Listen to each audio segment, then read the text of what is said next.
Hi, it's Tom with the Knoxville Academy of the Blade, and today I'm wanting to review my feather and I'm going to do my best, and I'm probably going to mess this up.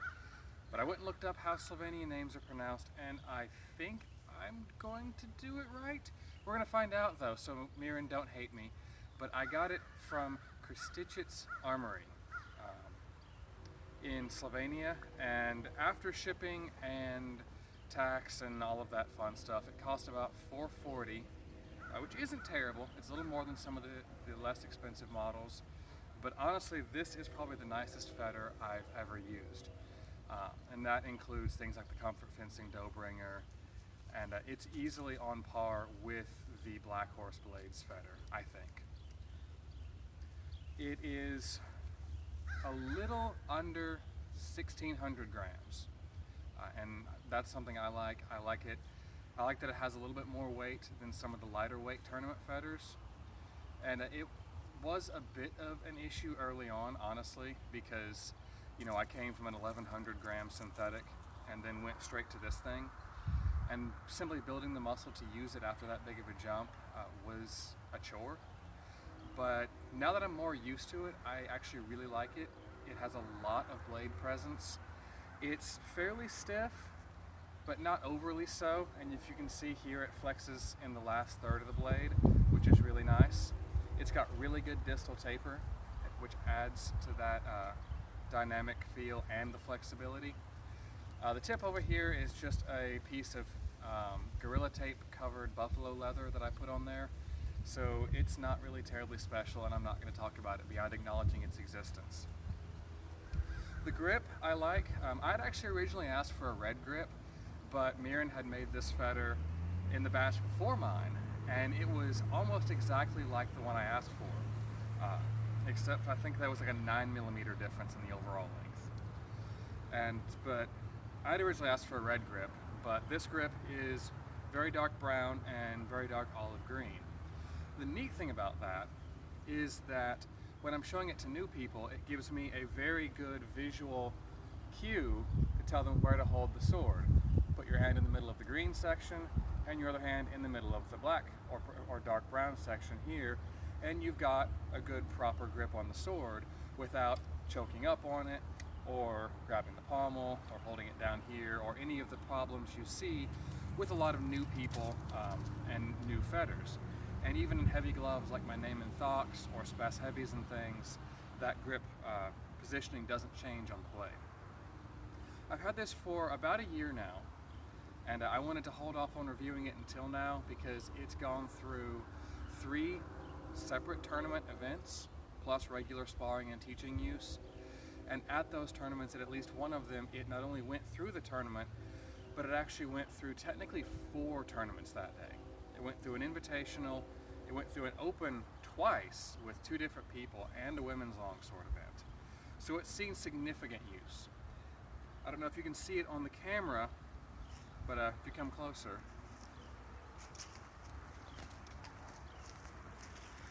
It's actually taken some pretty, is it still in focus? Mm-hmm. Taken some pretty significant hits here on the handle. One of the things I like to do is I'll wind out very wide like this when I'm going to an overhead action as an opener for a grapple or something like that. And you can see, because I'm left-handed, this gives me a lot of avenues under here and for openings into this work as well. But as a consequence, I've taken a lot of hits holding it like this right here. And it has, I think one of these went all the way down to the wood. Everything else, from fetters to broadswords, side swords and things, has gouged up the leather. But this is very heavy, very strong leather on this grip, and I really like that. And it's really not torn, just an application of some oil and wax, and it's mostly heals itself. The grip itself, as you can see, is fairly narrow. Initially, I didn't think I would like that. Before I got to try this fetter out, I used I got to play around with Keith Cotter-Riley's fetter. And I didn't think I would like this narrow grip until I picked it up. And it's very, very nimble here with this smaller grip. It makes winding actions with the hands, adjusting the grip, very easy. It makes cutting very easy as well. And I feel like despite my initial misgivings and wanting a thicker grip, I thought, something like the Castile grip, I really, really like this narrow grip. It's not for everyone. You really have to use your fingers a lot to control it. You know, if you're the type of longsword fencer that likes a very, very firm hammer grip on your sword, this is going to feel like a very small, very unwieldy grip. If you are like me, who is a very small fencer by comparison to a lot of the tournament longsword fencers, who prefers a more finger-oriented grip, if you've ever seen Eric Lowe's videos with Swordwind, this is the grip he recommends, or at least as close as I get to it normally. And with this narrow grip, this finger-oriented grip here works very nicely for moving the sword through different positions, including winding out, cutting, guards, things like that. And if you see my hand here, a lot of time, even with heavy gloves on, I tend to keep my hand in a position very similar to this, rather than choking up on it. And my other hand is, you know, here or something like that. As far as durability goes, it has taken some pretty significant hits. The blade, aside from some corrosion from the fact that we live in the southeast of the US and it's humid, aside from some corrosion, the blade is pretty nick-free.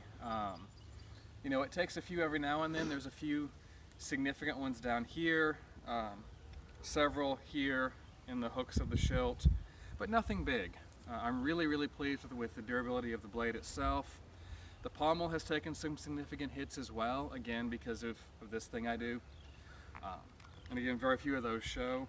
The only place it really shows damage is the cross, and you probably can't even see it, but it's got a slight bend in this front quillon here. And that's because, you know, that is, as I said, the front quillon, and it has taken some pretty significant hits.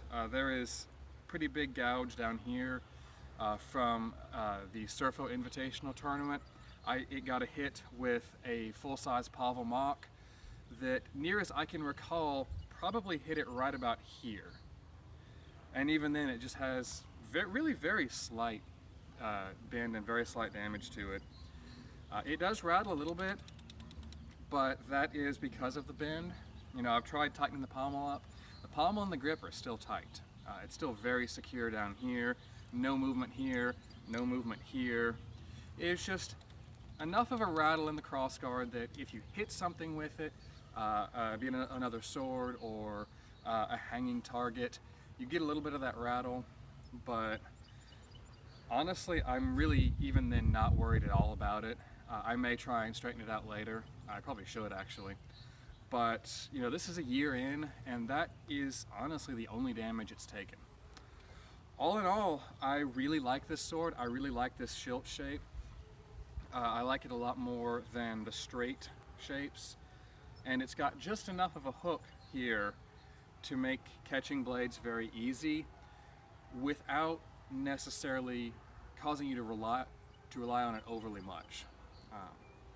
I like the narrowness here, the way it flares, because honestly, I'm a rapier fencer slash side sword fencer at heart, and the ability to do this, and I can do this even in heavy gloves, kind of makes me happy.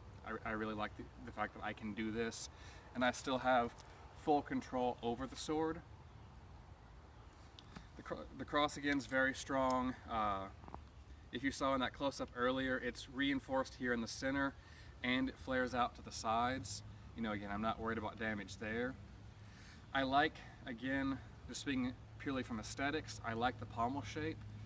The biggest thing I don't like about a lot of other fetters are very short, very fat pommels.